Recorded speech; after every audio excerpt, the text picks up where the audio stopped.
Bonjour et bienvenue dans Aimez-vous, le podcast du Centre hospitalier du Mans. Bonjour, alors moi je suis le docteur François Fernandez, je suis médecin du sport ici au Centre hospitalier du Mans et aujourd'hui on va discuter des bienfaits de l'activité physique. L'activité physique, en fait, ça va être tous les mouvements corporels qui vont augmenter la dépense d'énergie. Ça va être venir marcher, faire ses courses, faire du ménage, monter des escaliers, etc. Vraiment, il va y avoir tout un tas de choses et on a tendance vraiment, nous, plus en plus à différencier l'inactivité physique de la sédentarité.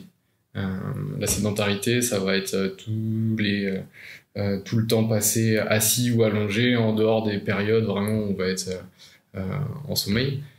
D'ailleurs, il y a beaucoup d'études qui montrent un lien entre la révolution numérique, le temps passé sur les écrans et le temps de sédentarité qu'augmente dans toutes les tranches d'âge. On sait actuellement qu'il y a des effets vraiment néfastes sur la santé qui arrivent à partir de 7 heures de temps passé assis dans une journée. Du point de vue de la sédentarité, ce qui va être recommandé, ça va être d'essayer de réduire au maximum le temps passé assis ou allongé dans une journée, couper au maximum les périodes où on va être assis par exemple au travail, essayer de faire des pauses toutes les heures et demie, aller se lever, marcher.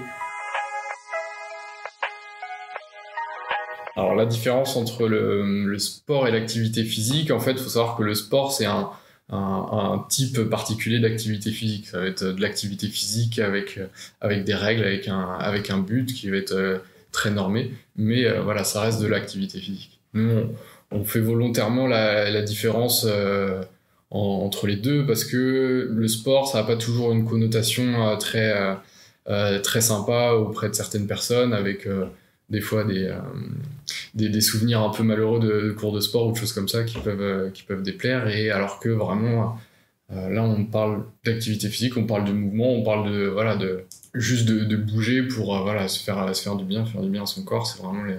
C'est vraiment l'idée.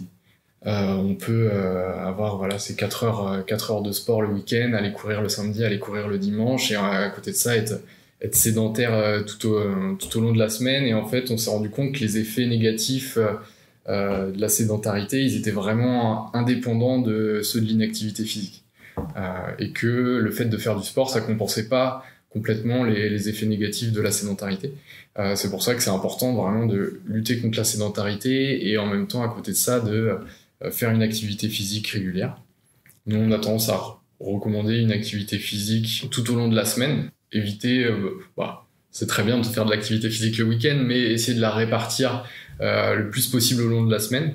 Les recommandations de l'OMS, c'est de faire 30 minutes d'activité physique tous les jours, d'activité physique modérée, c'est-à-dire une activité physique où on va être un petit peu essoufflé, mais en même temps on va pouvoir parler. Typiquement, c'est marcher en étant un petit peu pressé pour aller au travail, et même chose pendant ses courses, marcher d'un bon pas. Les effets en fait de cette activité physique, ils vont perdurer pendant 1 jour, 2 jours, et c'est vraiment ça l'idée. L'idée derrière ça, c'est d'en faire très régulièrement. Voilà, cet exemple-là, il est pas de moi, mais c'est un petit peu comme se brosser les dents. L'idée viendrait à personne de se brosser les dents pendant 1 heure le week-end. L'idée, c'est vraiment de le faire tous les jours pour avoir tous les bienfaits. Alors ils sont très nombreux, les bienfaits de l'activité physique. Là, on parle d'activité physique régulière. Il y a ce qui est le plus parlant, on va dire à court terme, c'est déjà ça augmente sa forme, ça donne de l'énergie, ça va aider également la qualité du sommeil. On sait que c'est très efficace de ce côté-là. Ça va jouer sur la santé mentale en diminuant tout ce qui va être l'anxiété, ça va diminuer de 20 à 30% les risques de dépression. Ça joue aussi sur les maladies neurodégénératives comme l'Alzheimer, où là ça va avoir des effets encore plus marqués, ça va diminuer de 40% ce risque-là. Et après ça va jouer à plus long terme sur toutes les maladies chroniques, On va diminuer d'environ 30% le risque de maladie cardiovasculaire.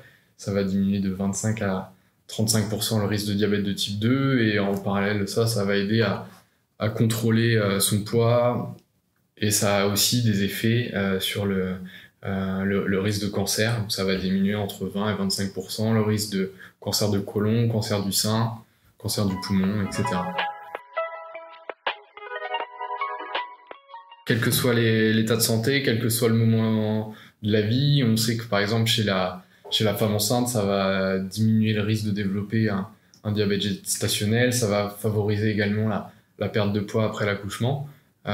Chez les personnes âgées, ça a un effet très important. Alors là, on va être sur des recommandations un petit peu différentes. Chez la personne âgée, il va toujours y avoir les 30 minutes d'activité physique par jour, mais on va essayer également d'ajouter des activités sur l'équilibre et de renforcement musculaire, et ça va aider à prévenir les chutes et surtout rester autonome plus longtemps. Voilà. Si on devait résumer, l'activité physique, ça a un effet sur l'espérance de vie et surtout sur l'espérance de vie en bonne santé. Ça veut dire qu'on va pas vivre forcément plus longtemps, mais on va vivre plus longtemps en bonne santé. L'activité physique, souvent, l'idée, c'est d'aller la traquer là où on peut. Ça va être tout bêtement en allant au travail, se garer un peu plus loin que là où on a l'habitude pour aller marcher.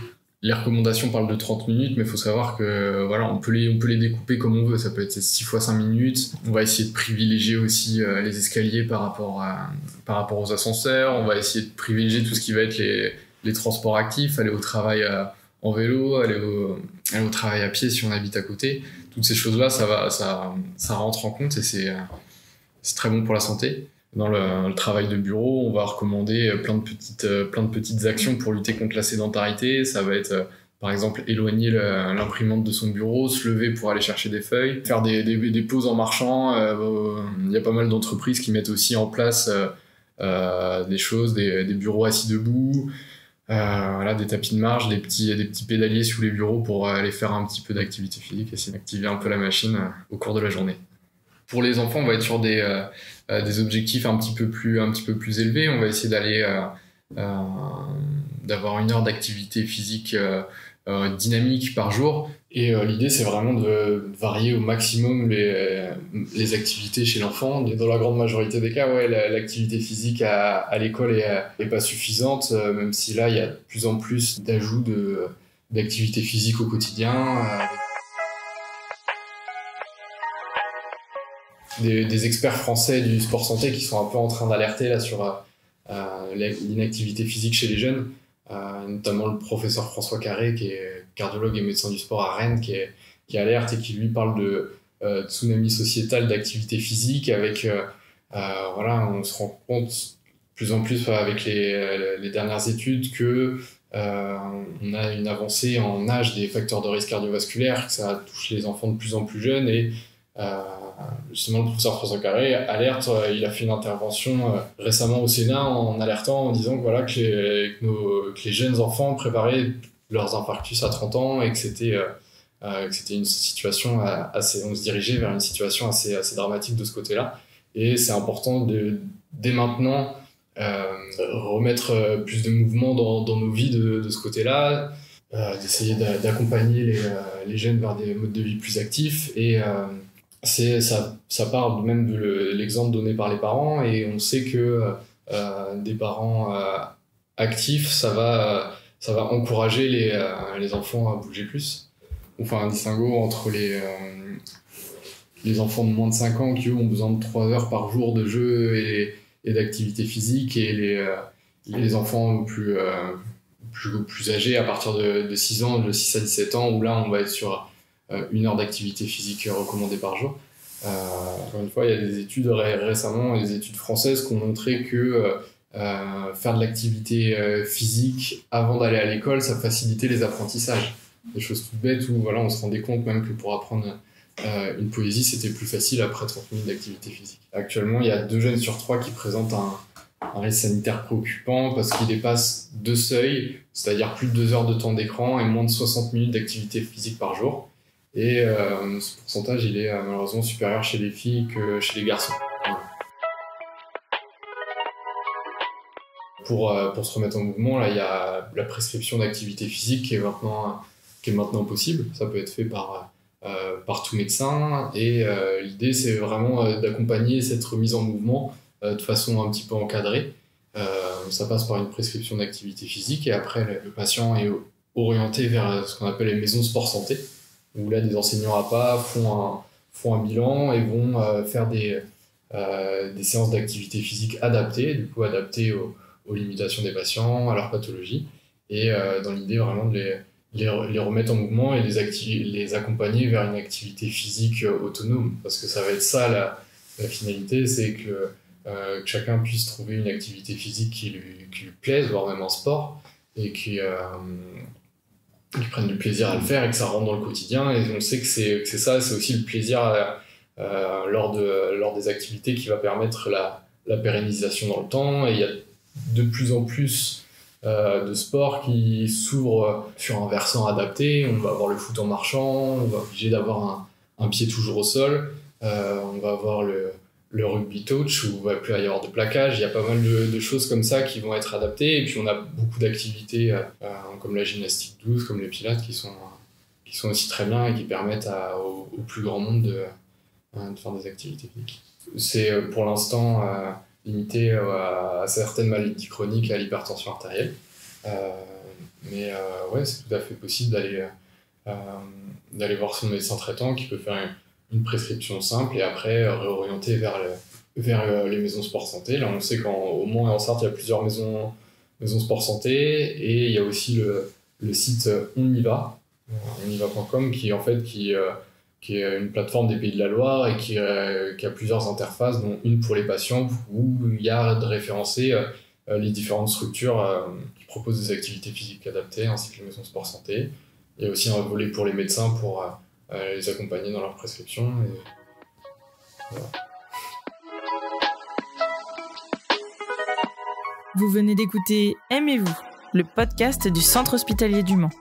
Si vous avez aimé cet épisode, commentez, likez et partagez. Merci beaucoup et à bientôt pour un nouvel épisode.